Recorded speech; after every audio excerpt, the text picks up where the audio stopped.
भागवत पुराण, महाभारत तथा विष्णु पुराण में आने वाली हिंदू धर्म पौराणिक कथा की माने तो राजा बलि के राज्य में दैत्य, राक्षस तथा दानव अति प्रबल हो उठे। असुर राज बलि का राज्य तीनों लोकों में था। इस स्थिति के निवारण हेतु समस्त देवतागण भगवान नारायण के पास पहुंचे। भगवान नारायण ने उन्हें असुरों के साथ मिलकर समुद्र मंथन करने को कहा। समुद्र मंथन के दौरान धनवंतरी वैद्य अमृत का घट लेकर प्रकट हुए।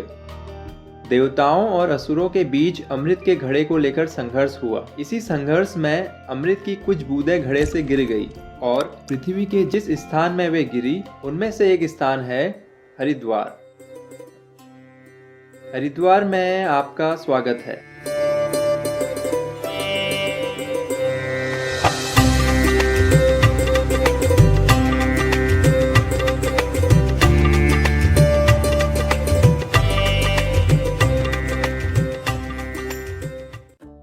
चलिए हरिद्वार की यात्रा को प्रारंभ करते हैं। हरिद्वार में सबसे खूबसूरत और महत्वपूर्ण है गंगा नदी। समुद्र तल से 4023 मीटर की ऊंचाई पर स्थित अपने स्रोत गौमुख से हिमालय पर्वतों को पीछे छोड़ते हुए 243 किलोमीटर की यात्रा कर गंगा नदी यहाँ मैदानी क्षेत्र में प्रथम प्रवेश करती है। यही कारण है कि हरिद्वार को गंगा द्वार के नाम से भी जाना जाता है। यहाँ का मुख्य आकर्षण पॉइंट ऑफ अट्रैक्शन हर की पौड़ी है। हर की पौड़ी के पास आप जो गंगा की धारा देख रहे हैं वो मुख्य धारा से निकाली गई है। अगर आप हरिद्वार आए तो मोस्ट प्रोबेबली आप यहीं गंगा में डुबकी लगाएंगे। पर क्या यहाँ साल के हर वक्त गंगा स्नान करने के लिए पर्याप्त पानी होता है? इसका जवाब हाँ भी है और ना भी। दरअसल हर साल दशहरा के दौरान भीमगौड़ा बैराज की मदद से घाटों के पास का पानी कम कर दिया जाता है। ऑफ कोर्स हमारे द्वारा जो वहाँ के घाटों और धारा को दूषित किया गया है, ये वक्त है उसकी सफाई करने का। दिवाली के दौरान पानी वापस से यहाँ छोड़ दिया जाता है। हर की पौड़ी की मान्यता और इतिहास को देखें तो एक प्रचलित मान्यता के अनुसार कहा जाता है कि यही धरती पर भगवान विष्णु आए थे।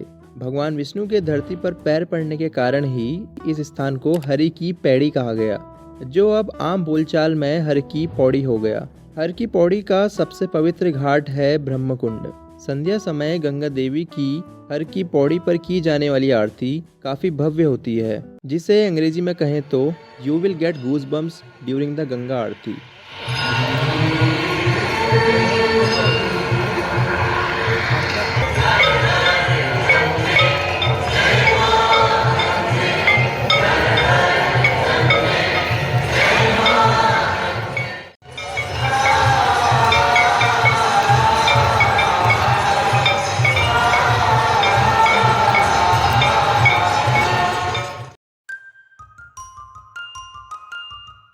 गंगा आरती से पहले यहाँ हर व्यक्ति को गंगा को पवित्र और स्वच्छ रखने की शपथ दिलाई जाती है। वो अलग बात है कि हमने इस पर कितना अमल किया है या नहीं।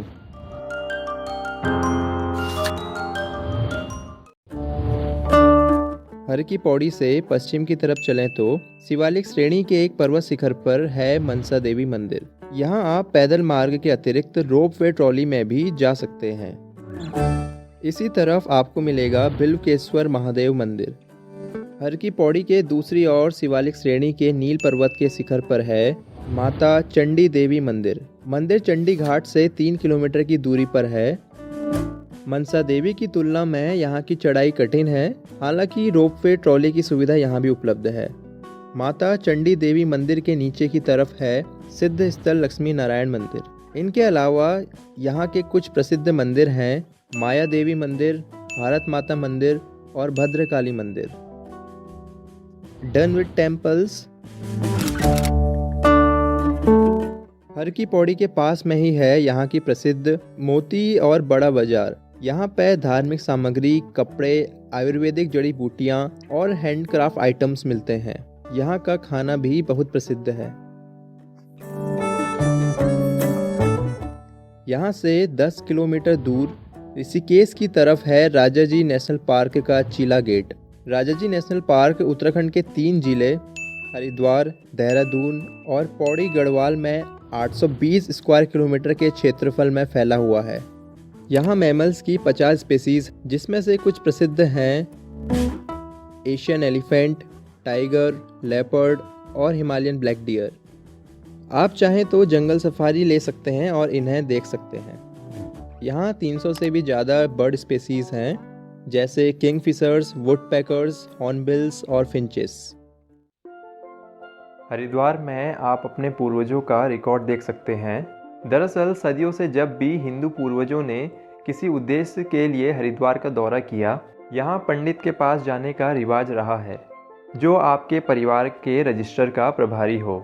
पिछली कई पीढ़ियों का विस्तृत हिंदू ब्राह्मण पंडितों के द्वारा हस्तलिखित पंजियों में मिलेगा। आप अपना गांव और गोत्र बताकर अपने पूरे वंश का रिकॉर्ड देख सकते हैं और इस परंपरा को आगे बढ़ा सकते हैं।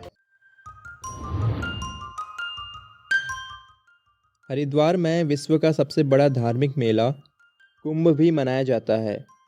कुंभ का शाब्दिक अर्थ है कलश, और यहाँ कलश का संबंध अमृत कलश से है। समुद्र मंथन वाली कथा में वापस चलें तो समुद्र मंथन के पश्चात असुरों और देवताओं के संघर्ष के दौरान अमृत की बूंदें पृथ्वी के 4 स्थान पर गिरी: हरिद्वार, उज्जैन, प्रयागराज और नासिक। देवराज इंद्र के पुत्र जयंत को अमृत कलश को स्वर्ग ले जाने में 12 दिन का समय लगा, और माना जाता है कि देवताओं के 12 दिन पृथ्वी के 12 साल के बराबर होते हैं, thanks to theory of relativity. यही कारण है कि कालांतर में इन स्थानों पर ही ग्रह राशियों के विशेष सहयोग पर 12 वर्षों में कुंभ मेला का आयोजन किया जाता है। ये महोत्सव लगभग 50 दिन तक चलता है। कुंभ मेला के दौरान प्रमुख तिथियों को आम लोग और संत इकट्ठा होकर पवित्र नदियों में स्नान करते हैं। पवित्र नदियों में स्नान करने की मान्यता है कि व्यक्ति अपने समस्त पापों को धो डालता है। यदि आप यूनेस्को की वेबसाइट में जाएं, तो आपको कुंभ का नाम UNESCO intangible cultural heritage of humanity की लिस्ट में भी मिलेगा। तो ये था खूबसूरत हरिद्वार और उसका सिग्निफिकेंस। मिलता हूँ आपको कभी और। धन्यवाद।